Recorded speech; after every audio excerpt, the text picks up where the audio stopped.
grandfather Martin Bielski and his wife established a boarding house at Rangiwahia, and then went on out to Kariwariwa, the farm. And our father, Tom, was the second to youngest son. And when he married Isabella Stent of Ongaiti, they came up into and bought a land in Main South Road that was full of big bush and birch logs. So we lived in a warri which had the old tin chimney, and as they were good Catholics, they had a child every year. There was 8 born in 10 years and 3 more in intervals, which made 11 of us. My earliest memories of the big herd of cows we milked, and the original cowshed was made, the floor was made of big wide slabs of wood, wired and nailed together, and all these cows coming in this deep, deep mud, milking and then going out in this deep, deep mud, and the separating of the milk and the cream and feeding the pigs out in the trot. We'd have to carry it with yokes on our shoulders and feed these pigs. And then in the winter time, Father would insist on them having a hot meal, so our job when we came home from school was to boil up these wretched Swedes and light fires under this cop and feed these pigs. That's one of my memories, plus all the wire fences, the batten fences, what have you. Well, one of my memories that I will never forget, and nor will the rest of our family, is when we meet together, we still go into gales of laughter. Mum and Dad were away for the day, and I was left with all the family to clean the kitchen, scrub it up, and had a bucket of dirty water there, and one of the young brothers, Leslie, would come and knock at the door, and I would answer it just to see him there. He'd laugh and run away again. So this went on till I got a little bit cross about it, so I thought I'll cure him, and I put the straw broom into the bucket of dirty water. When I heard this knock, I opened the door and I give it such a swish against the edge of the door, the spray, and there was standing a very well-dressed agent. He stepped back with shock and landed into a very muddy drain. We didn't have proper drains in those days. And he was filthy. He fell in it and he was mud all over it, and we laughed and laughed. All we could say, I'm sorry, I'm sorry. One of the most amusing things I can remember was Sid Stent used to come up to, he was on the rabbiting, wasn't he? Yes. And he'd come up and he used to leave this rabbit gas there. And when Mum and Dad were away somewhere, I don't remember where, we got the cows in the yard and we poured this rabbit gas over them. Well, you should, they went berserk. I can still see the old black and white bull going out on 3 legs. The other one was up in the air. And then that wasn't good enough. We go and get the horse in and we pour it on that. We were frightened it was going to get killed because that went berserk too. But what we didn't know is our cousins Eddie and Jack Burke were sitting up the hill wondering what on earth had gone wrong with Tom Bielski's animals. Go. When our mother was away having the last baby, it was left to Dad to cook the meals, and of course we were still in the warri those days.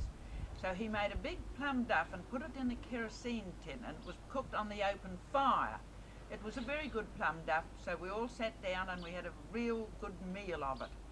And Kelly, as he went left to go into the sitting room to sit by the fire, he fell off the stool and he crawled in on his hands and knees. And that started us all. We all fell off the stools and crawled into the other room, making out the plum duff was so heavy that we couldn't walk. And really and truly, we just laughed our heads off over that. It was so funny, and even Dad thoroughly enjoyed the joke. Well, one winter we were sitting all around the fire, and at that time there was a big star with a tail on it. And of course, in those days, there was only 3 chairs in the house. Dad had one, Mum had one, and it was a fight for the 3 older boys to have the other one. So we all went, and the kerosene lamp was hanging down, and we all went out to view this comet. And yes, we all had a good look, and then Dad turned to come inside. And with that, Kelly and Herb and Ted rushed in to get this chair. The rest of us had to sit on the floor. And Ted leapt over the chairs, Herb dashed around the chair and knocked the kerosene lamp down. Well, of course, there was just a kerosene all over the floor. Mum in a panic grabbed a cup of water and she threw it. And of course there was more flame, so there was rushing round, we rushed and we mopped it all up. And then there was a bit of a silence, and then there was this got an awful roar. Get to bed, the lot of you! And we all slunk away so meek. Well, neighbours were very dependent on each other those days, and I can remember my father, when the hay was down, would have to catch his horse and ride from neighbour to neighbour to get help to get the hay in. And when the telephone was installed, it was the biggest thing that had ever happened to them, because they could use the phone. And that brought all the neighbours together even more. Well, we were a big family, but it was a very, very happy childhood. We thoroughly enjoyed it. We would sing ourselves to sleep, go to bed as the sun went down. We got up as the birds rose. We were never hungry. If Mum was short and didn't have time to make bread, she would give us even potatoes mashed up with milk for a meal, or plenty of boiled rice, and even sometimes she would make the dough, instead of baking the bread, would make it into doughboys and put that into fat and fry it, and then sprinkle sugar or jam or something like that on it. And we had plenty of meat. Plenty of meat. Dad used to kill a sheep a week. The best of meat too. Yes, always good meat, and 50 of flour every week, or was it 100? I know it was a lot, because Mum did her own baking, and I took that over when I left school at the age of 13, and I made bread for the whole family of 13 from then on till it was delivered by old Mr. Bill Jones on the mail. My early memories of making hay was, before tedders came in, was we'd have to go out before the neighbours came in to help us. We would have to turn the hay, and the younger ones would miss out on the fork, so they had to have a little baton, and we used to have to go around and turn it by hand, round and round the paddock. And then you had the old horse and then the that horse and the dray forked on and then stacked. And Arthur Stokes and Murray Thompson, Herb Thompson, and all those ones would come in and help us. And we kids were the crows, didn't we? Yes. We'd go round and and round. we'd have to tramp the hay down. Down on the hay stacks. Yes. And it was a marvellous day when hay tedders came in, because we didn't have to turn that hay anymore. We had very much heavier bad storms in the earlier years, and heavier snowstorm than they ever get today.